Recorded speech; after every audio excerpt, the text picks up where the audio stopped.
সুতরাং এই জায়গাটাতে সংস্কারের স্তরটা কোথায় হতে পারে এটা আমাদের ভাবতে হবে। এবং আমি সত্যিকার অর্থে এগুলোর খুব সংস্কারের সম্ভাবনা দেখি না কোনো একটা বিপ্লব ছাড়া। পাওয়ারফুল ডিপার্টমেন্ট হচ্ছে মার্কেটিং ডিপার্টমেন্ট, কারণ তারা মানি জেনারেট করেন, মানি আয় ইনকাম করেন, এভাবে তারা এই জায়গাগুলোকে আটকে দেন, ক্রিয়েটিভিটিকে আটকে দেন। তো আমি এই কথার মূল কথা যেটা বোঝাতে চাচ্ছি যে কেন এই বড় বড় মালিকরা মিডিয়ার মালিক হন, বাধ্য হয় মালিক হতে। গরিব মিডিয়া কে চাকরি করবে বলেন? সৌরভ ভাই আমার সামনে আছেন, সৌরভ ভাই করলে করতে পারেন, কিন্তু উনি তো একটা ধনী মিডিয়াতেই চাকরি করে। গরিব হাউসে চাকরি করতে কেউ চায় না। এই জায়গাটা নিয়ে আমাদের আলোচনা করা দরকার। শুধু বললাম যে একটা মিডিয়ার দুটা মালিক হতে পারবে না, তিনটা মালিক হতে পারবে না, বরং যে কোনো মিডিয়া আসলে প্রথম প্রশ্নটা করা হয় এটার মালিক, এটা কারা আনছে, এটা পয়সা লাগে না, এদের পয়সার অবস্থা কি।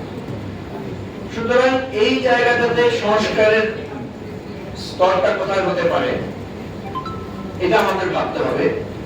এবং আমি সত্যিকার অর্থে এগুলোর খুব সংস্কারের সম্ভাবনা দেখি না কোনো একটা বিপ্লব ছাড়া। এটা ডক্টর বদরুল মজুমদার আছেন, উনি হাসছেন, কারণ উনি সংস্কারের জন্য অনেক দৌড়ঝাঁপ করছেন, চেষ্টা করছেন।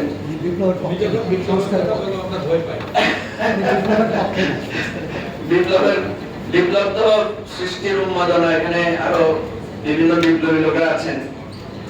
তো বিপ্লব বলতে বোঝাতে চাচ্ছি যে একটা আমল পরিবর্তনের সিদ্ধান্ত ছাড়া আমরা যে প্রসেসে যাচ্ছি। আমি নিজে একটা সংস্কার কার্যক্রমের সাথে জড়িত ছিলাম, আপনারা জানেন, বহু চেষ্টা করেছি উইদিন রিফর্ম করার জন্য। আসলে উইদিন রিফর্ম আমি দেখেছি অনেক ক্ষেত্রে সম্ভব হয় না, এটা খুবই নিয়ার ইম্পসিবল। তো এই জন্য প্রথম প্রস্তাবনা যেটা দেওয়া হয়েছে যে মালিকানার চাইতেও গুরুত্বপূর্ণ হচ্ছে মিডিয়াগুলোকে কিভাবে, দেখেন আপনি একটা রিসার্চ করলে দেখবেন এখন কেন মিডিয়াগুলো অনলাইনের দিকে বেশি ঝুঁকছে।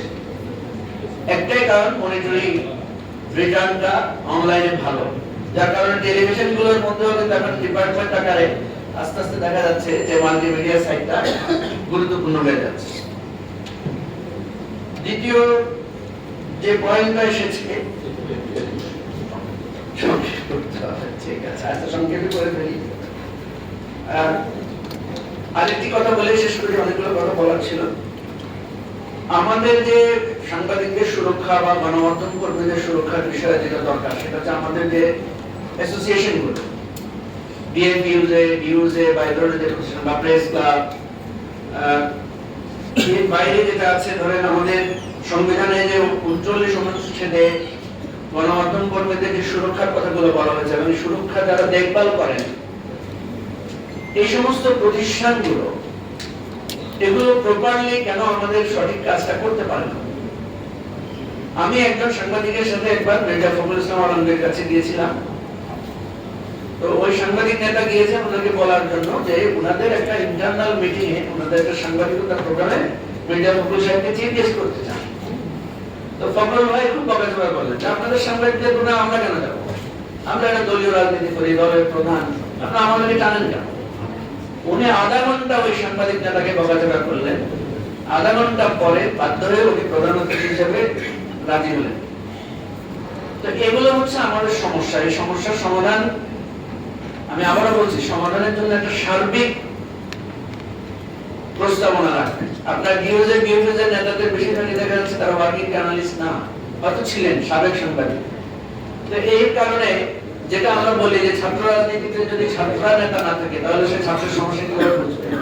তাই না, সাংবাদিক যদি নেতা হন, যিনি সাংবাদিকের মৌলিক সমস্যাটা বোঝেন না বা করেন না বা অন্তর্ভুক্ত থাকেন, উনি কিভাবে বুঝবেন।